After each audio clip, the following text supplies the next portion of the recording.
Tight किया, उसके साथ कैसे कुछ छेड़छाड़ कर सकते। और कोई क्वेश्चन सब पूछिए प्लीज।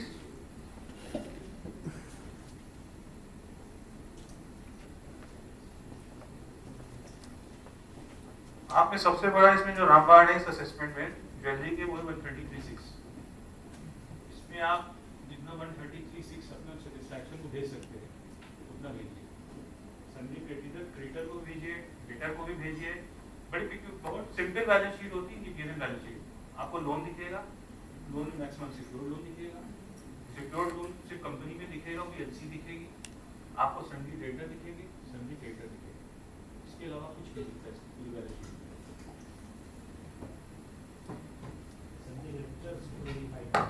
हाँ, लाइबिलिटी बढ़ाएगा ना,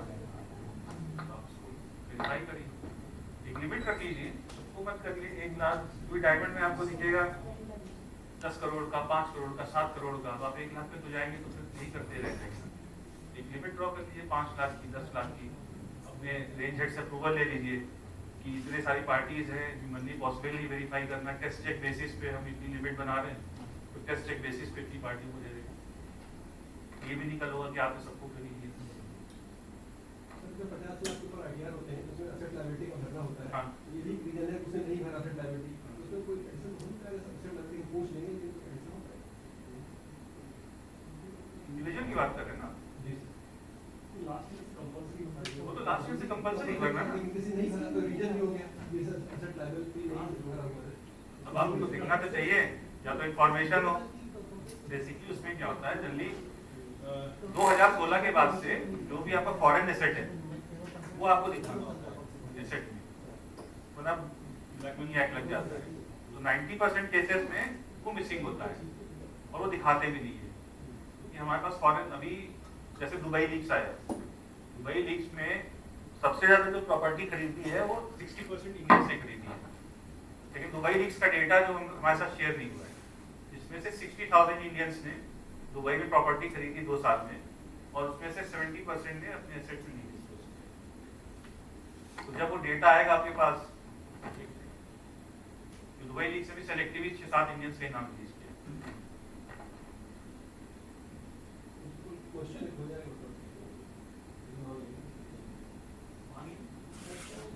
मान लो उसको फार्मा दे दो, आईटीआर में भर के दे दो।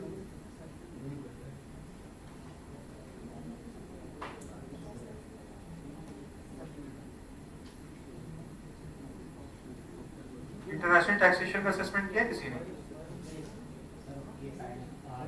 आ रहे हैं ना, तो ये दिल्ली में भी देख सकते हैं, जनरल भी देख सकते हैं, एसोसिएटेड एंटरप्राइजेस आप देख लीजिए, उसमें ई क्या है, सबसे पहले तो आपको ई फाइंड करना पड़ेगा, और आर्म्स लेंथ प्राइस देखनी पड़ेगी, नॉन एसोसिएटेड एंटरप्राइज, इसमें तो सारे यही होते हैं, डायमंड में तो कोई होता ही नहीं है, सब नॉन ई दिखाते, लेकिन सब यही होते हैं। तो उसमें आपको टीएनएम मेथड लगाना होता है, आप अगर करेंगे तो टीएनएम मेथड ही डिपार्टमेंट का सबसे फेवरेट मेथड होता है, तो आप लगाइए और मीडियन लीजिए, मीन मत लीजिएगा, मीडियन पे कैलकुलेशन कीजिएगा, ठीक है, खासकर इसमें डायमंड रिव्यू करेगा, आपको कल करना पड़ सकता है, आप इंटरनेशनल टैक्सेशन है लखनऊ में, आप जा सकते हैं। और बताइए भाई, बोरिंग हो रहा है?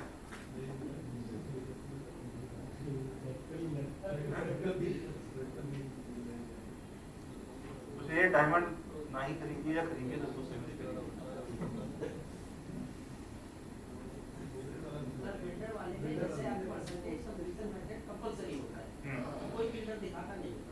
देखिए उसमें लूपहोल है, ये 7 यस नहीं, यस नहीं जो इंडियस के हिसाब से है वो परसेंटेज कंप्लीशन की बात कहता है, और यस 7 जो होता है वो आपका प्रोजेक्ट कंप्लीशन पे कहता है।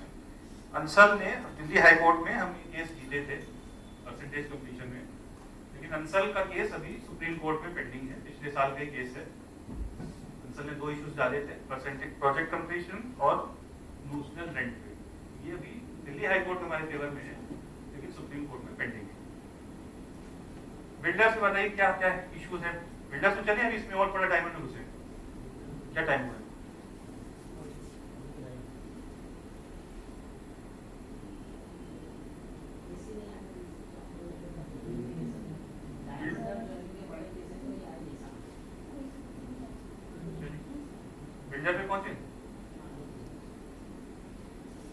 पूछो आप बिल्डर का जो असेसमेंट होगा इंस्पेक्टर ने देखी होगी फाइल प्री फेसलेस एरा से पहले, पोस्ट फेसलेस भी देखी होगी, तो बताओ कैसे कर दो बिल्डर असेसमेंट?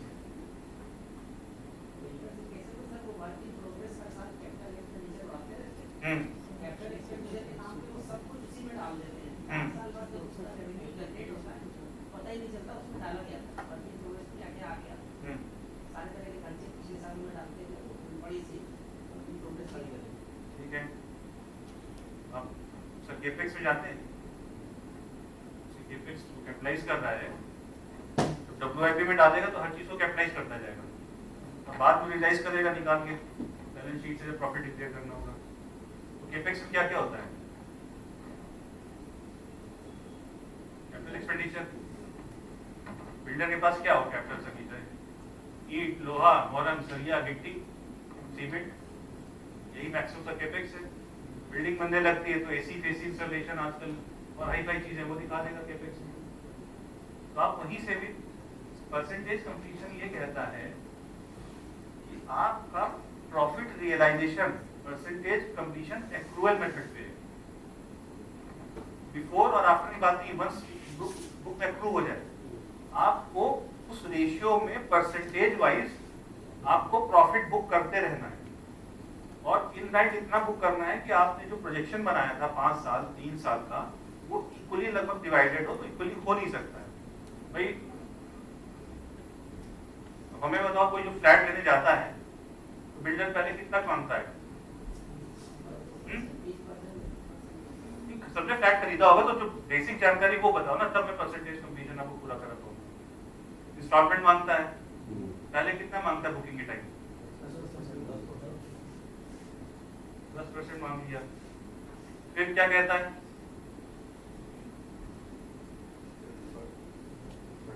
फिर क्या कहता है? 6 महीने बाद 1 साल बाद कितना दीजिए? फिर क्या कहता है? कहता है लेट्स से मानते 3रे साल में आपको घर बना के देंगे, फिर 30% पूरा 30%,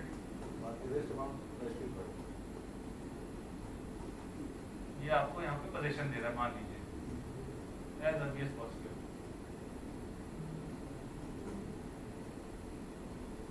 कितना इसने ले लिया? सॉरी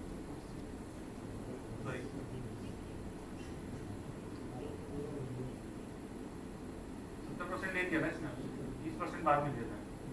प्रोजेक्ट जब आपको ट्रांसफर करेगा तो बस यहीं से उसका अप्रूवल हो गया, उसमें तो पैसा आ रहा है ना, उसमें पैसा आना शुरू हो गया।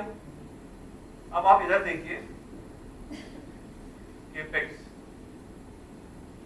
इसमें कैपिटल एक्सपेंडिचर कहते हैं और वो सारे खर्चे जायज सी बात है, तो पैसा मिलेगा उसी से बनाएगा, ऐसा नहीं कि वो फ्री फंड में हवा में बना देगा।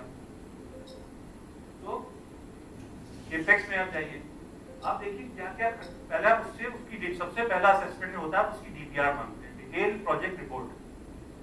हर बिल्डर डिटेल प्रोजेक्ट रिपोर्ट एक बनाता है कि हम ये बिल्डिंग बना रहे हैं, कितने यूनिट्स होंगे, कितनी प्राइस होगी, कितने एरिया का होगा और इतने साल में पूरा होगा।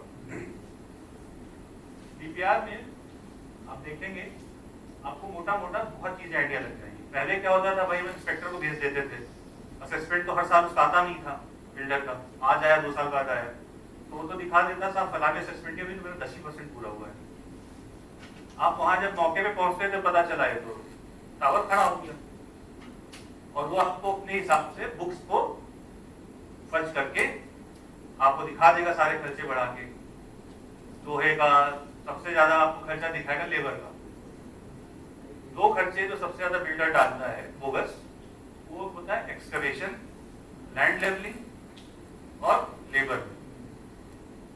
ठीक है, बिल्डर उल्टा करता है, वो एक्सकवेशन में लेबर दिखा के खर्चे दिखाता है, लेकिन आजकल होता क्या है कि मिट्टी निकलती है, builders B1, B2, B3, B4 तक जाते हैं, स्विमिंग पूल बनाते हैं, लैंडस्केपिंग करते हैं, वो मिट्टी निकलती, मिट्टी वो बेचता है, ना कि वो खर्चे मिट्टी डाल के बांटता है, वो बांटता है मिट्टी। और लेबर आप इसलिए नहीं पकड़ पाओगे, सारे कैश के खर्चे हैं, 500, 1000, 2000 पर डे के हिसाब से वो आपको दिखा देगा। तो डीपीआर में मोटा मोटा आपको आइडिया लग जाएगा प्रोजेक्ट की कॉस्ट क्या है, मोटा मोटा। अगर डिलेड प्रोजेक्ट नहीं है आप खुद कैलकुलेट कर सकते हैं प्रोजेक्ट की कॉस्ट। एक स्टैंडर्ड रेट होता है 1500 रुपए से लेके 2000 रुपए तक, 2500 रुपए तक। अगर बहुत अल्ट्रा लग्जरी फ्लैट है तो 2500 रुपए स्क्वायर फीट का रेट आता है, और नॉर्मल फ्लैट है तो 1500 रुपए स्क्वायर फीट इसकी कंस्ट्रक्शन कॉस्ट आती है। आप इसका टोटल एरिया निकाल लीजिए, कितने यूनिट्स हैं, मैथ्स कर लीजिए, सिंपल मैथ्स, आपको मोटा मोटा आइडिया लग जाएगा कि इसकी कॉस्टिंग क्या है। और बुक्स में जब वो आपको सेल दिखा रहा है तो क्या सेल दिखा रहा है, तो ये ठीक है ना। परसेंटेज कंप्लीशन कैसे कैलकुलेट करेंगे, तो आप उससे जब मांगेंगे ना, जैसे इस साल का असेसमेंट है, आप पीछे की भी मांगेंगे और पूरी लिस्ट मांगेंगे, कितने बायर हैं, उन्होंने कितना आपको एडवांस किया है, कितना डिपॉजिट है, वो बुक्स में क्या दिखा रहा है, उसका ट्रीटमेंट कर क्या कर रहा है, एडवांस दिखा रहा है, रिसीव दिखा रहा है, सेल प्रोसीड दिखा रहा है। तीनों में बहुत अंतर है।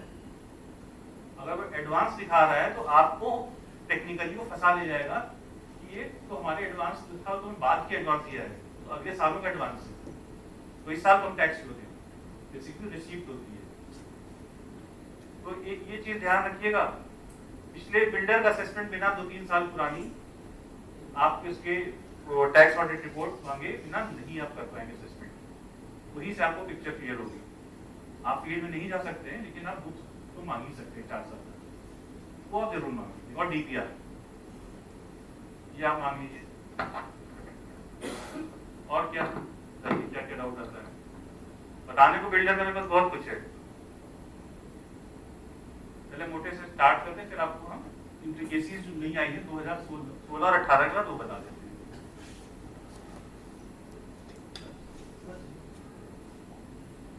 बिल्डर में एक कहावत प्रचलित है, ऑन मनी। कोई भी बिल्डर शायद ही आपसे बिना कैश लिए आपको फ्लैट देगा, उसकी मजबूरी है, तो कैश लेगा आपसे, क्योंकि उसको आगे जमीन खरीदनी है। जिससे जमीन खरीदेगा उसको भी कैश चाहिए, क्योंकि उसको भी कुछ करना है, तो टैक्स लायबिलिटी को कम करना है। तो बिल्डर आपसे कैश, आप मान लो एक प्रोजेक्ट है, बिल्डर किस तरीके से आपसे पैसे चार्ज करता है, इसमें बहुत सारे लिटिगेशन हुए हैं, फाइनलिटी कोई नहीं आई है। मान लीजिए एक ब्लॉक है,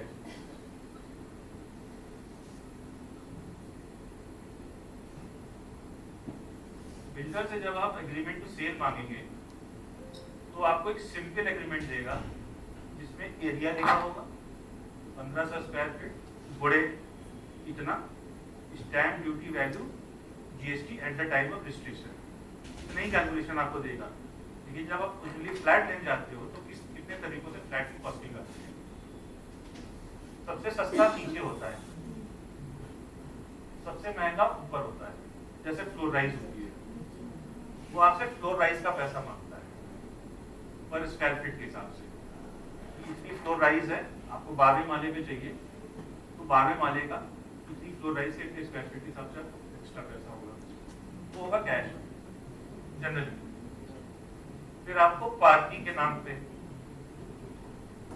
भी कैश मिलेगा। अब आपको लोकेशन के नाम पे मांगता है। अब बहुत लोग वास्तु मांगते हैं, कहते हैं हमको इस फलानी दिशा की चाहिए, तो दक्षिण दिशा की उसकी फ्लैट मान लो सस्ते में, तो आपको यहाँ कहेगा ये इतने में लो, लेकिन उसका कैश क्या है, यहाँ पे वो फंसता है। फंस सकता है इसलिए वो ऐसा करता है, ये 1000 रुपए स्क्वायर फीट है साउथ फेसिंग, ये 1200 रुपए है नॉर्थ फेसिंग, लेकिन वो बुक्स में आपको 1200 नहीं देगा, 1000 ही देगा। तो कल ये क्वेश्चन आएगा कि आपने 1000 में क्यों बेचा, है तो एक ही पार्ट, ठीक है, वो वास्तु ये सब मानते हैं, लेकिन एकेडमिक्स और लॉ ये सब चीज नहीं मानते। रोड साइड का भी महंगा था, सब जितनी भी तरीके से हो सकते हैं, जितनी भी तरीके हो सकते हैं, जितनी भी तरीके हो सकते हो मान सकते हो, मान सकते हो। टैक्स तो ले रहा है आउट ऑफ बुक। जब आप बुकिंग कराने जाओगे वो बोल देगा 1 करोड़ 50 लाख का है, रेडी रेकनर वैल्यू 1 करोड़ की यहाँ पे, तो 1 करोड़ तो आपको देखो चेक से देना ही पड़ेगा। ये 50 लाख आप मुझे कैश में दे सकते हो। तो किन किन तरीकों से दे सकते हो, इन्हीं 3 तरीकों से दे सकते हो। क्योंकि इसका रेट तो फिक्स हो गया ना, एरिया फिक्स्ड है, रेडी रेकनर रेट फिक्स्ड है, इतना तो आपको देना ही देना है। तो ये चीजें यहाँ एडजस्ट करता है।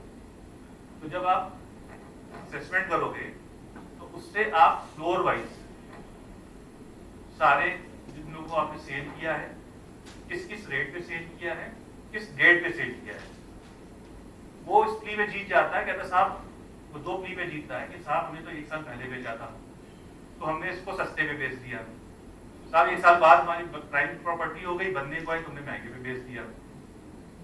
फिर सस्ते का भी लॉजिक ले लेता है। यहाँ उसने मान लो 1500 का दिया, अगले साल 1200 का लॉजिक दिखाएगा कि साहब हमें पैसे की बहुत जरूरत थी, मार्केट क्राइसिस थी, हमको बहुत उधारी चुकानी थी, तो हमने 1200 सस्ते बेच दिया, डिस्ट्रेस सेल कर दी हमने। उस पर आपको नहीं जाना है, आप सिंपल कैलकुलेट करिए, ओवरव्यू बनाइए पूरा होलिस्टिक, और उससे डिटेल मैप या उससे क्वेश्चनर दे दीजिए कि आप ये जो डिस्क्रिपेंसीज है रेट में, आप हमको ही बताइए। वो जो डिस्क्रिप्शन देगा तो आप जनरली ऐड करते हैं।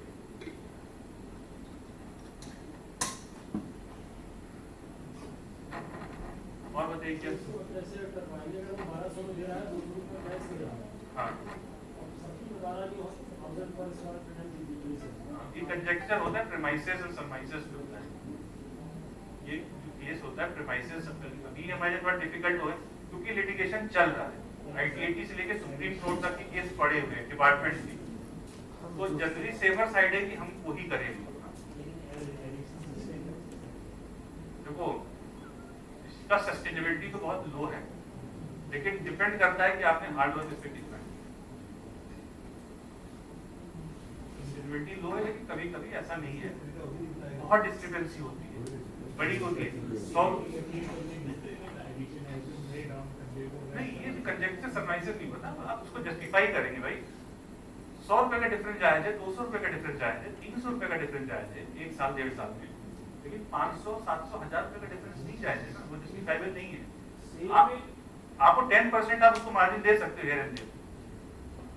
सेल अगर वो कम कर रहा है, कोई पहले उसने महंगा बेचा है, बाद में सस्ता बेच रहा है, या रेट हमें लग रहा है मार्केट रेट से कम दिखा रहा है, तो उसे तो क्वेश्चन नहीं किया जाता, वो 10 की उसमें लगाई गई वाले कोरोना पीरियड में उसने एक टावर अपना सस्ते में बुक कर दिया। मैं कह तो रहा हूँ, देखिए इसके लिए बिजनेस बहुत टफ चीज है। मैंने सिंपल बोला कि डिपार्टमेंट के हजारों केसेस आईटीटी से लेके ट्रिब्यूनल तक पेंडिंग है, सिर्फ 2 ही इशूज पे, एक ये इशू है और एक आपका प्रोजेक्ट कंप्लीशन करना है, परसेंटेज कंप्लीशन करना, यही 2 केसेस पे सबसे ज्यादा लिटिगेशन है। आप डॉक्यूमेंट मंगाइए, आप इंक्वायर करिए, आप ऐसे कैसे उसको बेनिफिट ऑफ डाउट दे सकते हैं भाई? 10%, 15% margin here and there acceptable है, 20% भी एक्सेप्टेबल है। कोरोना अब तो नहीं चल रहा है ना, अब आप कोरोना के टाइम में तो असेसमेंट नहीं करोगे ना। आज वो 4था 5वां साल चल रहा तो बिल्डिंग कंप्लीशन स्टेज में होगी, तो वो चीज आप उसको पहले एनालाइज करिए, डेटा मंगाइए, उसको खुद एक फॉर्मेट बना के दे दीजिए कि भाई मुझे इस फॉर्मेट में ऐसे ऐसे इस टाइप से यूनिट बनाने चाहिए। एक चीज और होती है, प्रोजेक्ट स्टार्ट किया तो शुरू में दूरी ले लेता है, जिसमें 2 या 3 टावर जो प्राइम टाइप होते हैं उनको छोड़ के रखता है शुरुआत में।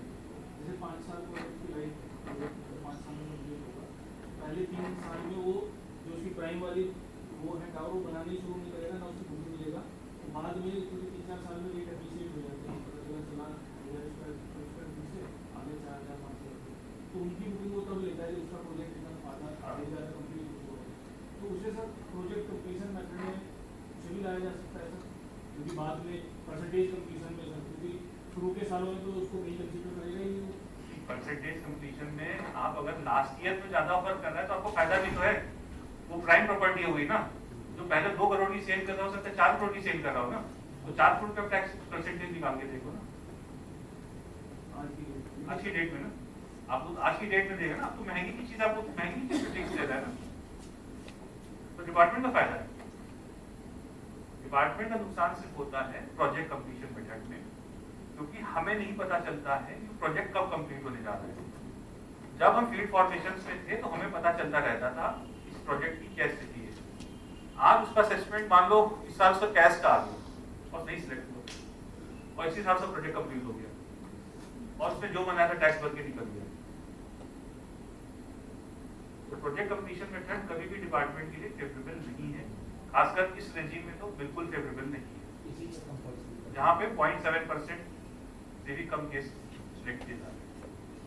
इसलिए project completion percentage completion is the best method, क्योंकि हमारी बुक्स भी यही कहती है once you approve whichever is earlier, तो अर्लियर ये और इसमें बताइए कुछ पूछना हो बिल्डर में।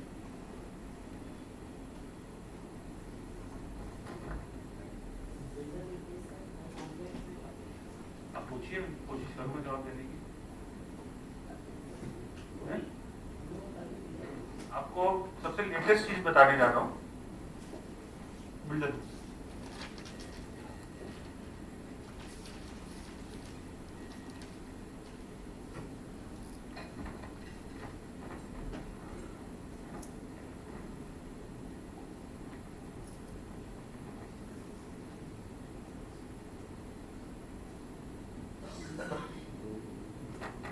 इसका नाम किसी को तो पता है क्या होता है ये?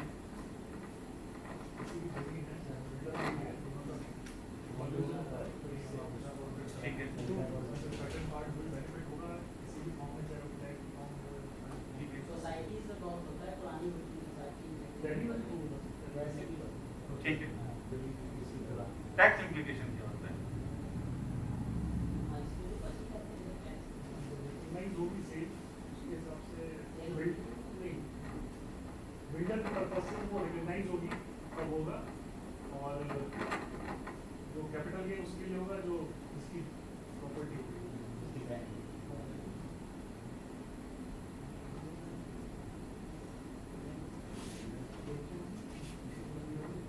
ठीक है, लैंड ओनर, इसमें बहुत दिन तक लिटिगेशन चला। 2018 में फाइनेंस एक्ट से क्लियरिटी ला दी गई कब किसको कितना टैक्स देना है।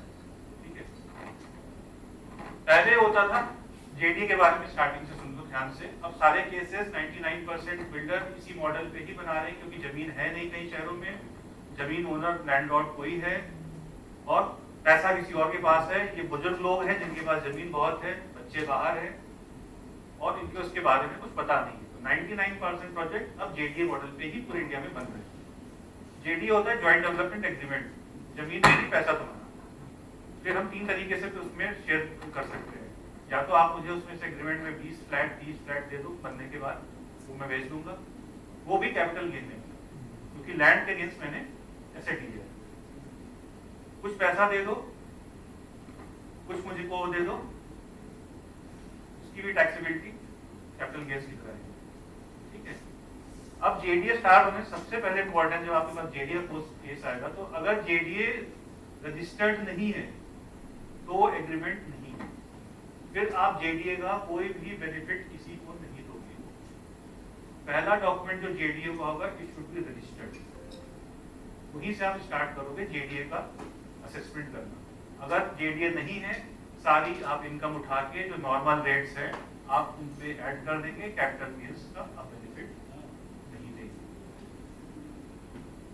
2018 के बाद पहले क्या होता था, जिस दिन एग्रीमेंट इंटर हो जाता था उसी दिन लैंड ओनर को कैपिटल गेन्स टैक्स लग जाता था, ये कहते हुए कि ट्रांसफर ऑफ प्रॉपर्टी एक्ट 1872 में आपका लैंड ट्रांसफर हो गया एज पर एग्रीमेंट, और आप आज के ही प्रीवियस ईयर में इनकम अप्रूव मानते हैं, टैक्स पे कैपिटल गेन्स टैक्स देंगे। लेकिन पैसा तो उसको बेचारे को आया ही नहीं, तो एग्रीमेंट एंटर किया था, बिल्डर बनाएगा 3 साल 4 साल में, जब वो बेचेगा तब इसको पैसा देगा। तो 2018 में इसको जेन्युइन हार्डशिप मानते हुए इसको चेंज कर दिया गया लॉ को। अब ये कहा गया कि जिस दिन होली और पार्टली, जिस साल होली और पार्टली आपको कंप्लीशन सर्टिफिकेट रिकॉग्नाइज्ड अथॉरिटी से मिल जाएगा, उस वो प्रीवियस ईयर आपका कैपिटल गेन्स के टैक्सेशन का ईयर। What my point? अगर 2018 का जेडीए है लेकिन 2022 का कंप्लीशन ऑफ सर्टिफिकेट है, सॉरी 22-23 का जब सस्पेंड किया जाएगा, तो आप उसी साल में ही टैक्स करोगे, ना कि 18। क्लैरिटी आ गई जेडीए में?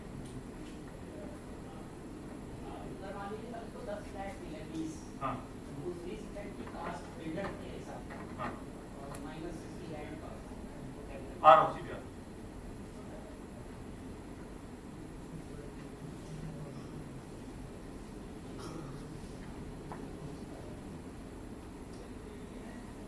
इसमें आप नॉर्मल कैपिटल गेन्स टैक्सेशन दोगे, जो नॉर्मल कैपिटल गेन्स का होगा, cost of acquisition minus index, जो कॉस्ट ऑफ इंडेक्स कॉस्ट स्टेशन लगाओगे, लेकिन अभी बजट में चेंज आया है, ये ध्यान रखिएगा। 12.5% और 20% ये ऑप्शन आप एसएससी से लोगे अगर प्रॉपर्टी 2001 के बाद की परचेज की गई है। 1 अप्रैल 2001 के बाद की परचेज की प्रॉपर्टी है, तो आप एसएससी से ऑप्शन लेंगे कि आप 12.5% के हिसाब से लेंगे कि 20% के हिसाब से लेंगे, वो आप उसको एक्सरसाइज करने का ऑप्शन देंगे अभी फिलहाल, ठीक है। तो उसमें नए रिजीम में आप इन्फ्लेशन नहीं दे रहे, आप स्टैंडर्ड जो 2001 का जो कॉस्टिंग है, cost of acquisition divided by उससे कर दोगे, तो यहाँ से आपका स्टार्टिंग पॉइंट होगा, ठीक है।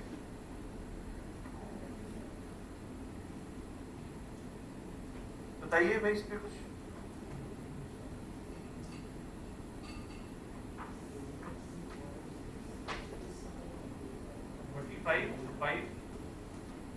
ये पे नया सेक्शन भी आया है टीडीए का, ठीक है।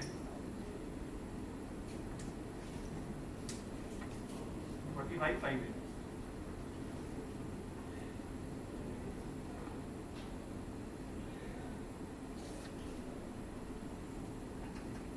बाकी बिल्डर जब बेचेगा तो जो स्टैंडर्ड रेट ऑफ टैक्सेशन होंगे, उसको स्टैंडर्ड रेट ऑफ टैक्सेशन में जाएगा, है, उसका टीसीपी में जाएगा बिल्डर। हाँ उसका तो जाएगा ही, रिलाइज होता जाएगा, वो सेल होता जाएगा, वो रिलाइज होता जाएगा।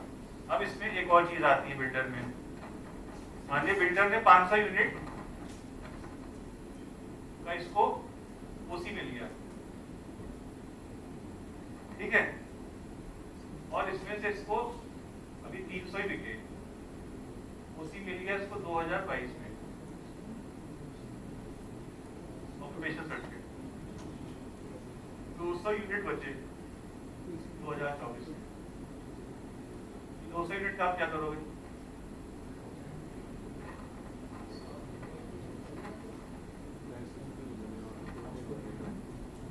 दिल्ली हाईकोर्ट का जजमेंट है अंसल के केस में, अगर डेट ऑफ कंप्लीशन सर्टिफिकेट से और 1 साल तक ये बची हुई यूनिट को स्टॉक इन ट्रेड मान सकता है, ठीक है। दिल्ली हाईकोर्ट में जीते, अंसल गया सुप्रीम कोर्ट में पेंडिंग है केस, अभी इसका जजमेंट नहीं आया है। जो हमारी प्लेन रूलिंग है, जो हमारा इनकम टैक्स एक्ट कहता है, 1 साल के बाद हम इसमें नोशनल रेंट रियलाइज करना शुरू करते हैं। तो आप ये चीज ध्यान रखिएगा, ओसी मांग लीजिएगा, सीसी मांग लीजिएगा, तो लेती नहीं कंप्लीशन सर्टिफिकेट शुरू नहीं करवाते जब तक बिकने वाला नंबर ना हो जाए। वो ठीक है, वो ठीक है, लेकिन मतलब जब से रेरा आ गया है तो ये चीजें इतनी आसान नहीं रहेगी।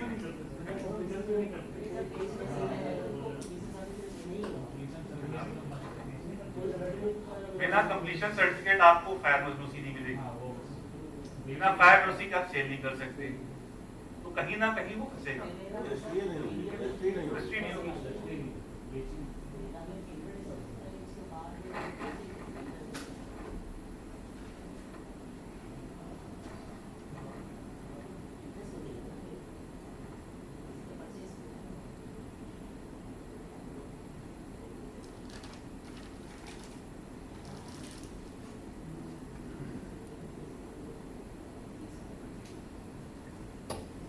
इसमें एक चीज और है, इसको जो भी 54 के स्टैंडर्ड डिडक्शंस हैं वो इसको मिलेंगे, वो आप देख लीजिएगा।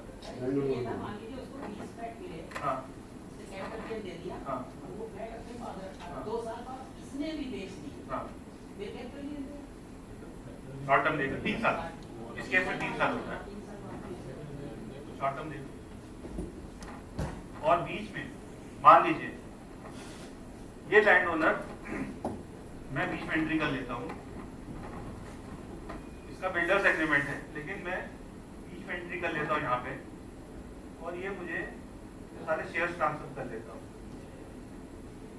जो भी हमारे उसके बीच में शेयर्स की डील हुई थी, और मैं इसको बिल्डर को ट्रांसफर करता हूँ, तो मुझे यहाँ पे कैपिटल गेन का इफेक्ट नहीं मिलेगा, सिंपल टैक्सेशन होगा नॉर्मल रेट। ठीक है, बॉम्बे में ये मॉडल बहुत फेमस है, थर्ड पार्टी ट्राइपार्टाइट एग्रीमेंट करके वो बीच में घुसते हैं, और वो कोई और नहीं होता है, वो उन्हीं के एसोसिएटेड कंपनी होती है, बाहर का कोई पर्सन नहीं होता है। एक चीज और कैपिटल गेन्स में आती है, अब यूपी में भी अब कुछ ऐसे प्रोजेक्ट स्टार्ट हो गए, लेकिन खासकर वेस्टर्न पार्ट ऑफ इंडिया में एक प्रोजेक्ट का नाम होता है SRA, स्लम रिहैबिलिटेशन अथॉरिटी होती है। ठीक है, वहाँ क्या होता है, मान लीजिए यहाँ पे स्लम गवर्नमेंट लैंड, तो कहती है कि बिल्डर, प्राइवेट बिल्डर आते, बिल्डिंग होती है, तो कहते हैं कि आप जैसे धारावी में कर रहा है, बॉम्बे में ये 15-20 साल 25 साल से चल रहा है, ये आप डेवलप करके जो स्लम्स था इनको मिनिमम जो बेसिक रिक्वायरमेंट होती है 350 स्क्वायर फीट की, वो आप दे दीजिए, यहाँ पे आप फ्लैट बना लीजिए और इनको बेच दीजिए।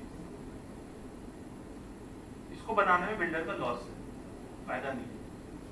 इसके एवज में गवर्नमेंट क्या देती है, इनको FSI देती है, जिसे आप इसको कहते हैं फंजिबल स्पेस इंडेक्स, जो अपने यहाँ यूपी में क्या कहते हैं, सारे क्या कहते हैं, FSI जो भी कहते हैं, FAR कहते हैं, उसको FSI कहते हैं, फंजिबल स्पेस इंडेक्स। मतलब मैं बिल्डर हूँ, मुझे कहीं और प्रोजेक्ट बनाना है, लेकिन उस एरिया की FSI 2 है, लेकिन अगर मैं यहाँ से FSI लेके आ रहा हूँ 20,000, 25,000, 30,000 FSI जो भी है, तो अब मैं वहां पे पहले लेट से मैं 10 का टावर बना सकता था, अब मैं 20 का टावर बना सकता हूँ। ठीक है, FSI जो आती है इसको एसेट माना जाता है, ये इंटेंजिबल एसेट है, तो ये कैपिटल गेन्स में आता है, और इसमें लॉन्ग टर्म कैपिटल गेन इसकी CGD का।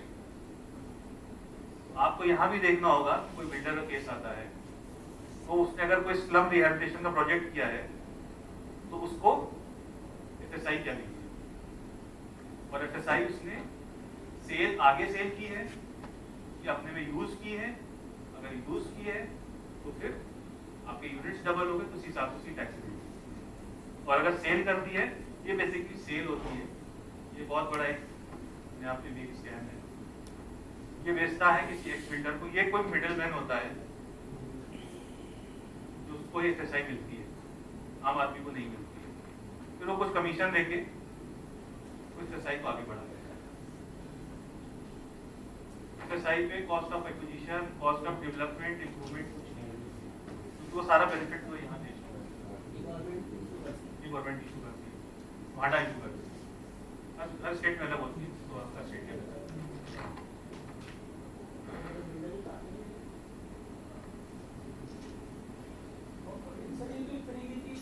अगर मैं समझ पा रहा हूँ सर, FSI वही है सर कि आप इतने बड़े प्लॉट पे इतना स्पेस बना सकते हैं। हाँ, तो एक तरीके से उसको अप्रूवल में कंसेशन मिल गई सर। हाँ, लेकिन सर कैपिटल गेन में कैसे लेके आएंगे, वो तो जो बनाएगा उसकी एक्चुअल जो पोस्ट आएगी, लैंड पोस्ट उसी पे आएगा बिजनेस। हाँ, इसने इस पार्ट पे बनाया, इस पार्ट पे इसने बना के बेचा है, 100% नहीं डेवलप करके बेचा है। 2 तरीके की FSI होती है, लेकिन वैसी कभी मैंने देखी नहीं है।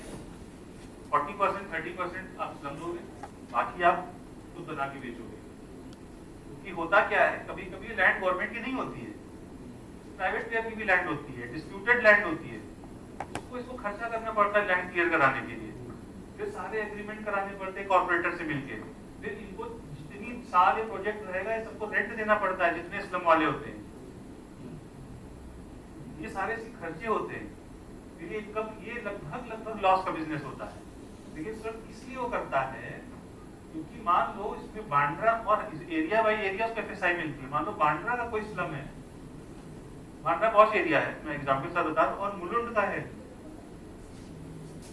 ये ओके टाइप का एरिया है, तो बांद्रा की जब उसको FSI मिलेगी तो इसकी वैल्यू बहुत ज्यादा होगी, मुलुंड की FSI उसको इतनी वैल्यूएबल नहीं मिलेगी। तो बांद्रा में कोई बिल्डर होगा जिसको 10 की अप्रूवल मिली है, वो यहाँ से FSI परचेज करेगा और यहाँ पे 20-25 जो भी अप्रूवल पे हो वो बांद्रा में बिल्डिंग बनाएगा इस FSI से, तो बांद्रा में 1000 स्क्वायर फीट का 800 स्क्वायर फीट का 5 करोड़ से ऊपर ही फ्लैट है। इसलिए ये माना जाता है कि ये इंटेंजिबल एसेट है जो अराइज हुआ है इसके डेवलपमेंट से, राइट अराइज हुआ है यहाँ पे डेवलपमेंट से, वैल्यू क्रिएशन हुई है इसमें। इसलिए जब आप इसको भेजिए इंटेंजिबल एसेट है।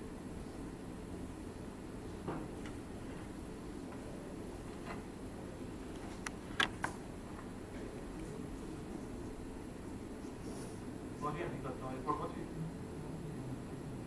अभी कर ठीक है, ठीक है, ठीक है। अब इस पे आप क्वेश्चन पूछिए, ऐसे तो मोनोलॉग में क्या बताता जाऊँ, समझ गया, पूछिए।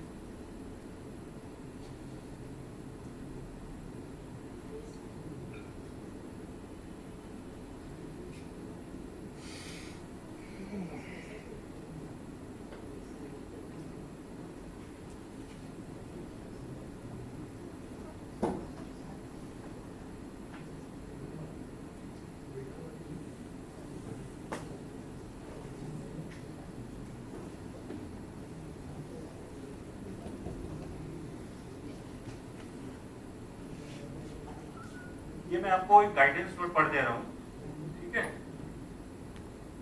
जो परसेंटेज कंप्लीशन मेथड्स ने इंडियस 9 और आईसीडीएस ने जिसको स्टैंडर्डाइज किया है। All critical approvals necessary for commencement of the project have been obtained. Percentage completion के लिए सबसे पहले सारे approvals आ गए। These include where applicable environmental and other clearances, approval of plans, designs, title to land or other rights, change in land use. ये आपको पहले मांगना है। When the stage of completion of the project reaches a reasonable level of development, ये जो आपको taxation करना है किस हिसाब से हुआ है। A reasonable level of development is not achieved if the expenditure incurred on construction and development cost is less than 25% of the construction and development. अगर 25% हो गया है तो उसकी करस्पॉन्डिंग आप देखेंगे 25% में कितनी बुकिंग आ गई है, उसी हिसाब से आप उसकी सेम वैल्यू रियलाइज करेंगे, परसेंटेज में कन्वर्ट कर देंगे। At least 25% of the saleable project area secured by contracts agreements with buyers, मैं बात कर रहा हूँ। अगर 25% आ गया है और 25% तो प्रोजेक्ट हो गया है, तब ही आप उसकी टैक्सेशन को रियलाइज करना शुरू करें। इसके लिए सबसे अच्छा मेथड क्या होता है, बिल्डर आपको दे देगा कि हमारे 25% बन गए, लेकिन साहब बने हमारे बुकिंग 10%, ठीक है, तो अब क्या करोगे आप कुछ नहीं करोगे, आप उसे टैक्स ऑडिट रिपोर्ट में जाओगे, जब पहले ही स्टेट 142(1) में आप उसे सारे बैंक अकाउंट मांगे, पहले ही 142(1) में आप उसे सारे बैंक स्टेटमेंट मांग लेना कि आपकी कंपनी, आपके इंडिविजुअल, आपके पार्टनर्स, आपके डायरेक्टर्स जो भी उस प्रोजेक्ट से इन्वॉल्व हैं, आप मुझे सबके बैंक स्टेटमेंट दे दीजिए। जनरली वो करंट अकाउंट रखता है, उसी प्रोजेक्ट के नाम से एक अकाउंट खोलता है, 1 या 2 अकाउंट, आप ट्रांजैक्शन देख लीजिए बैंक स्टेटमेंट, आपको पता चल जाएगा उसका एडवांस आया है कि नहीं आया, कितने लोगों से एडवांस, वहां से वेरीफाई कर सकते हैं, ज्यादा कुछ इसमें दिमाग लगाएंगे।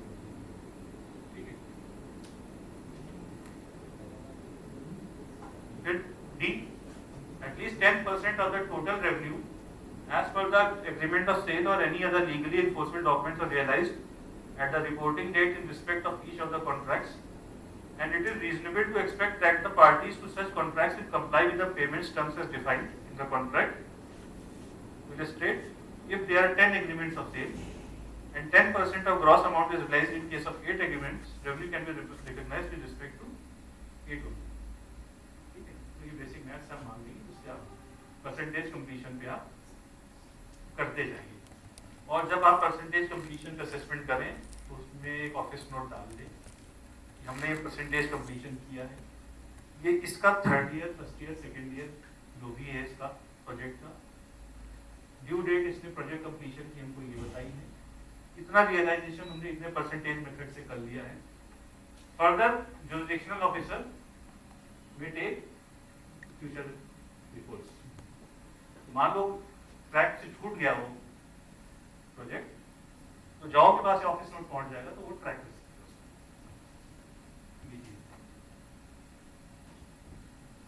बाकी ATI के प्रोजेक्ट्स के बारे में तो आपको पता ही होगा।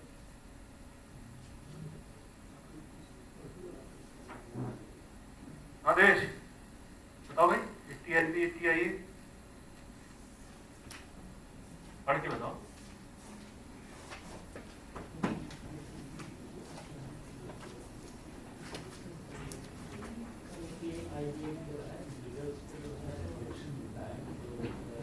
Reduction in respect of profit and gains from industrial undertakings or enterprises engaged in infrastructure development.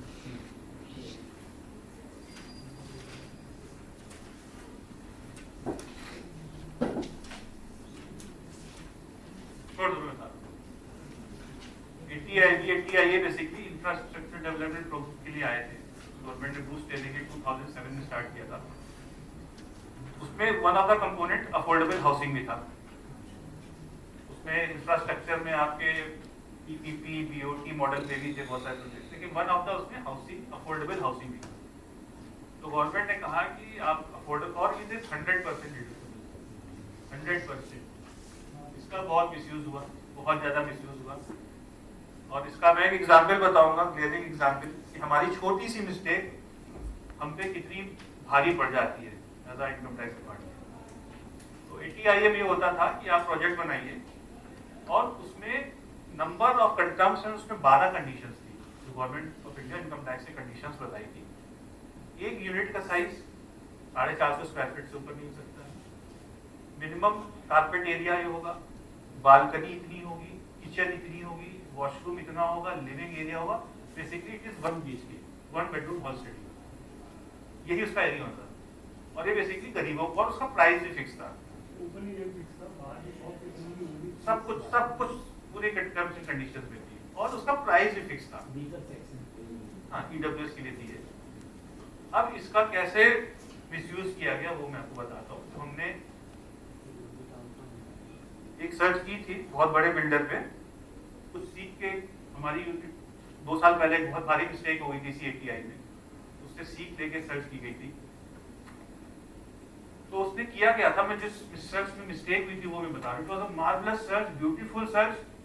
DDI ने इतनी अच्छी मेहनत की थी जो मतलब, और इतनी अच्छी अप्रेजल बनी थी, that was out of this world. Appraisal आज हम लोग पढ़ते हैं, 450 स्क्वायर फीट एरिया से ज्यादा एरिया नहीं होना चाहिए, और हस्बैंड वाइफ और कोई भी ब्लड रिलेशन में किसी को 1 यूनिट मिल सकता है, बच्चे को भी नहीं मिलेगा। पूरी फैमिली में सिर्फ एक आदमी को यूनिट मिलेगा। और इस यूनिट का, और इसको कैसे मिसयूज किया गया वो मैं बताता हूँ। बिल्डर क्या करता था, और स्टैंडर्ड मैप बनाता था, बहुत स्टैंडर्ड।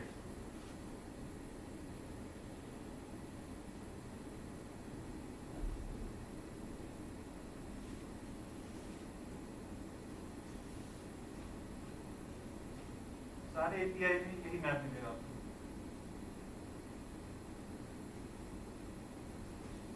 एक, दो, तीन, चार, 5, 6, 7, 8, ठीक है। ये दीवार से है, ठीक है, और बीच में गैलरी होती है। ये आप ही को मिलेगा, उनको, इनके अगर ब्रदर आपको नहीं मिलेगा, नहीं मिलेगा, ठीक है। वो क्या करता था, वो सारे यूनिट आपको दे देता था, सारे के सारे। बीच की दीवार एक फ्लोर पे 4 फ्लैट, एक फ्लोर पे 4 फ्लैट। और रजिस्ट्री कराओगे, तो रजिस्ट्री भी कैसे कराओगे, वो तो एक नाम पे हो जाएगी।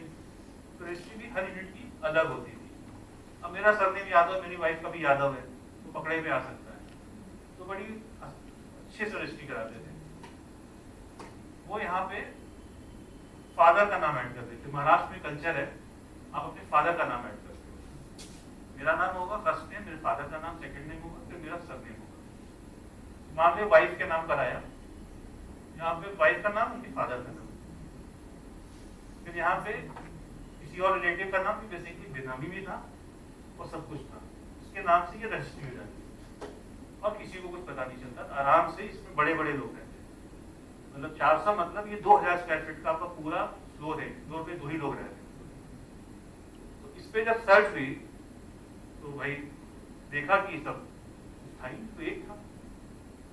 प्रॉपर वीडियोग्राफी की गई, प्रॉपर फोटोग्राफी की गई, CPWD बुला के पीपे से पूरी बिल्डिंग में करीब 12 दिन लगे थे, पूरी बिल्डिंग का एक एक यूनिट नापा गया और 1600 यूनिट थे, उसमें सिर्फ 300 या 350 लोग थे, 300 लोगों को लाट दिए थे 1600 यूनिट। खैर हो गया, सब कुछ हो गया, सर्च हो गई, SSC ने भी एक्सेप्ट कर लिया, कुछ 1000 करोड़ का ATI दे रहा था, वो भी सब डिसअलाउ करके सरेंडर भी नहीं किया। ये केस जाता है CIT अपील में, CIT अपील में हमारे फेवर में थे, बहुत फास्ट ट्रैक चलाई केस। ये जाता है ITT में, कंपनी का नाम मैं नहीं डिस्क्लोज करूंगा। इसमें 5 कंपनियां बनाई गई, जनरली बिल्डर 5, 7, 10, 20 प्रोजेक्ट हिसाब से बनाती है, एक प्रोजेक्ट एक कंपनी एक LLP। उसकी जो फेमस कंपनी थी, फेमस जो उसकी फ्लैगशिप कंपनी थी, उसका नाम था सी प्राइवेट लिमिटेड, उसकी फ्लैगशिप कंपनी। ये प्रोजेक्ट था सी, उसके ऊपर सरनेम इसमें ऐड कर दिया था प्राइवेट लिमिटेड, इतना ही डिफरेंस था। कंपनी का पूरा नाम, बड़ा नाम, उसका छोटा सरनेम था, 4 अल्फाबेट का, ये ऐड करता, ये प्रोजेक्ट इसमें बदलता है।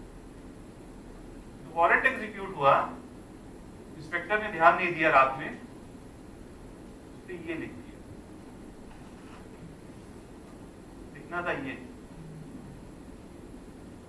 उसके वकील ने सिर्फ एक ही प्ले ली, सब search is null and void evidence, warrant is wrongly issued, एक ही एरिंग केस डिसमिस। ये चीज भी आप लोग ध्यान रखिए।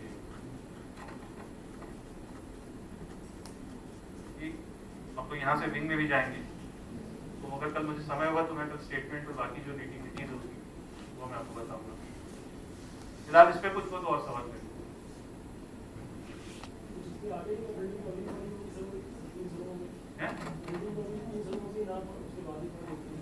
बड़ी होगी, अब उस पे बेनामी बनाओ तो बनाओ, बेनामी बन सकती है, खुदगर्भ बेनामी बन सकती है, जो तो किसी और के नाम पे। एक्सेप्टेंस तो obviously surrender भी कर दिया उसने, हाँ? surrender भी कर दिया उसने, हाँ, तो कर दिया, जीत गया ना केस। हमको फाइनल अथॉरिटी छोड़ना है रिफंड लेगा गोल्ड तो ले गया ना, रिफंड ले गया, एक्सेप्टेंस तो कर दिया उसने। surrender तो इसमें C प्राइवेट लिमिटेड में CS प्राइवेट लिमिटेड को ऐसा नहीं है। आपने जिसमें सरेंडर मांगा उसने दे दिया, आपने इसमें मांगा था इसमें दे दिया, इसमें तो प्रोजेक्ट था ही नहीं है, आपने सरेंडर की तरफ दे दिया। उसका सीए बहुत श्रूड था, बेसिकली वो मिस्टेक हो गई कि वो डे वन से ही को डे टू से वो समझ गया था सारी ये चीजें। जो सारे व्यक्तिगत से शिफ्ट हो नहीं सकता, क्या? व्यक्तिगत रिकॉर्डेड है, सारे व्यक्ति शिफ्ट हो नहीं सकता, फिर CS प्राइवेट लिमिटेड तो गलत हो गया। इस पे एक्शन हो गई। तब वो सारी सफाई कर- अरे भाई ये तुमको तो तब चमका जब ITT में केस पहुंच गया। पूरा असेसमेंट और पूरा पेज सर उसी नाम से बनता रहा जो ये तो आपको तब पता चला जब ये तो ITT में उसने प्ली किया, उसको बोला ही नहीं वो तो कभी। 153C में अगर केस होता तो ये हो जाता फिर तो नहीं इसलिए तो during the assessment, during the search कभी बोला ही नहीं ना, आप कुछ शरण मानते रह देता। सर्च का टाइम डिपार्टमेंट नहीं है इसमें, डिपार्टमेंट नहीं है, हाई कोर्ट में है, हाई कोर्ट में भी जीत गया, मुझे लास्ट में पता था हाई कोर्ट में भी जीत गया। हार गई, या डिपार्टमेंट हार गई, डिपार्टमेंट ऑब्वियसली भाई आप प्रोसीजर लैप्स कर रहे हो, आप देखो इनकम टैक्स में आप कुछ भी करो, एडिशन करो ना करो, छोड़ो ना छोड़ो, बट आपके प्रोसीजर लैप्स किसी भी स्टेप पे नहीं होना चाहिए। आपने कोई प्रोसीजर लैप्स नहीं किया, नेट एडिशन कर दो कोई कुछ नहीं हो जाएगा। आपने 100 करोड़ एडिशन कर दिया, प्रोसीजर लैप्स निकल आया तो वहां पे नहीं करते। आप कोई भी काम करो, किसी भी असेसमेंट करो, प्रोसीजर पूरा SOP के हिसाब से होना चाहिए। अरे छोड़ो यार, ठीक है मिस्टेक हो जाती है तो मिस्टेक्स बाकी लोग सीखे ना बाद में। सर हाई कोर्ट जाएगा तो पोस्ट करवा के डिपार्टमेंट इसमें या गया सर हाई कोर्ट मार गए, हार ही जाएंगे बहुत शानदार चीज है और सब एविडेंस भाई किसी को क्वेश्चन हो तो प्लीज पूछिए, और मोस्ट इनवाइटेड। कर भी देना पड़ेगा वो किसी को। हाँ भाई दिव्यांश सुनाई नहीं दिया? हाँ सर, सुनाई दिया सर, अच्छा। रात में आप लोग जा सकते हैं, ऐसा नहीं कंटिन्यू 11 बजे से जा सकते हैं जाए कोई और हो तो कोई बताओ, वाइंड अप करें सेशन को। Thank you. Thank you, sir.